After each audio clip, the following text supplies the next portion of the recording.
No, it's interesting. Like, a lot of people dismiss that idea, but I think it's like 50% of the United States or something like that, like believes in ghosts or believes in the afterlife or something like that. It's like everybody you talk to, like, will have something where maybe it's not paranormal, but they'll have like a situation that they can't explain. Yeah. They don't know how like the drape fell off like in the beginning, you know? It's weird enough that we're here. That's weird enough. Right. The idea that like there's ghosts somehow or another, that's weirder. Like just human life is fucking bizarre. Yeah. Just Oh, the for fact real. that we can look at each other and communicate and you use sounds to Yeah. express feelings and Move without intent. thinking about Yeah. it. There's a lot of weirdness to life that we just take for granted because it's commonplace. But Right. but the ghost thing, so you guys, you have this one experience, and now are you automatically a believer? Do you go through periods where you're like, well, maybe someone was messing with us, maybe it's not real? Yeah, so that was probably a full year before we went full into haunted. So like throughout that, You like your phases of your career went full into haunted. full into haunted, That's We went funny. into musicals. all the good stuff for That was sure. the first phase. We're not proud Started of it. doing Broadway. Yeah, And then all we that did good haunted stuff. for a while. No big deal. So yeah, after the rest, we were like, all right, let's dive back into this, and it was so interesting. And at that point, again, like, we're no experts on this. Like, we're honestly trying to do this to prove to ourselves because of the crazy experience we had a long time ago. So we had, at least for the first year of us doing like a haunted exclusively on our channel, we had like no equipment. Most of the time we'd go in like documentary style and just like interview people, walk around like these hotels or buildings and be like, why is it haunted? And then try to test that same theory. A lot of the times we would get stuff, sometimes we wouldn't. But it's all been like a learning process, especially like as we go. There are some points that like we'll go a stint with like a couple months of, I don't know, we haven't had anything actually like blow our minds in a while, and then boom, something else happens, and Yeah. it's just like brings us right back into it. So We're also just like coming up with more theories in our head of like what we actually do believe with the paranormal. Like, for example, right now we 100% believe in energies and stuff like that, and there's no question that you can walk into some places and it's like just a different vibe. Yeah. Like it feels heavier. Yeah. But do we believe in like the Casper, the ghost, sort of like figure ghosts? Like not really. Maybe we've seen like shadow figures before, but have I ever levitated? No. Have I ever seen something like straight in front of my face where I like undeniable proof that that's a ghost in front of me? No. It's like been like just out of corner of the eyes and stuff like that. There's some scientists that believe that things carry memory.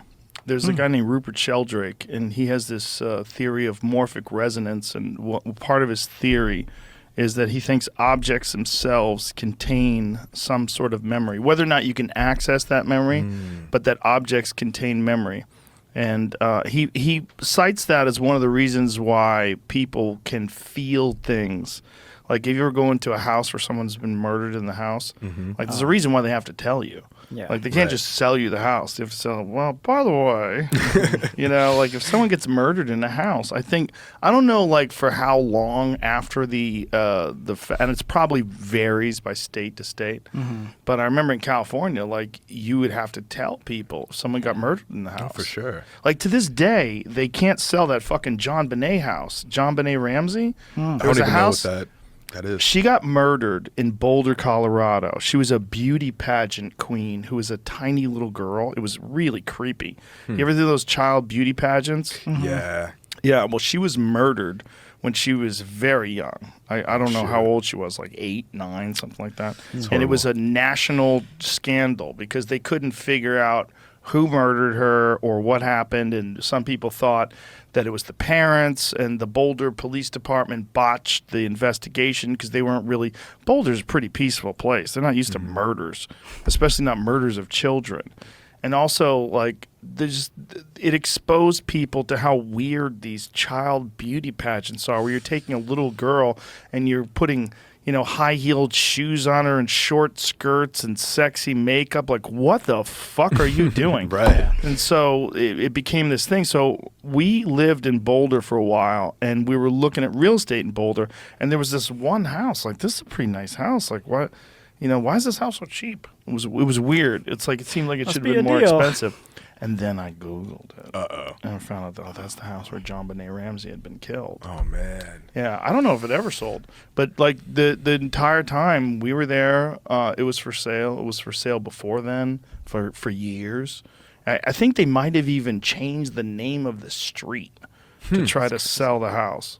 Some weird shit I've like definitely that. heard of that happening before. Like they're like, oh, no one's buying this because of that. Well, it's a thing. Like no one wants to buy a house where a little girl was murdered. Oh, for sure. And might have been murdered by her parents. Like that was the real, really? the scary part about it was the accusations that the mother did it. They brought in these handwriting experts, and the handwriting experts compared the ransom note with the mother's handwriting, and they were trying to say that the mother wrote the ransom note. I'm like, who fucking knows? But it's gross enough that no one wanted to have anything to do with that house. Yeah, no, it makes sense. There's this one time, one of the creepiest places we've ever been is kind of a story like that. Have you ever heard of the Villisca Axe murders? No. So Messed up. in Villisca, Iowa, there was this serial killer that came in, apparently, and small little town, a couple thousand people or whatever, little house, and somehow this guy was able to come into the house, kill 2 parents and 6 kids all in one house with an axe. Tiny house. Without getting caught at all. And to this day, it's an unsolved murder. Oh, Jesus Christ. And it's just so bizarre. And that was one of the places that, like, yeah. That's Oh, my That's God. it. Yeah, we went super- Oh there. my God! Look at the fucking sign in front of it. Jesus Christ! They got Villisca Axe Murder House, and it's dripping blood. If you were a neighbor, you'd be like, "Hey, bro, maybe take that fucking change sign that?" down." Yeah, exactly. A little Imagine- insensitive for sure. Jesus Christ!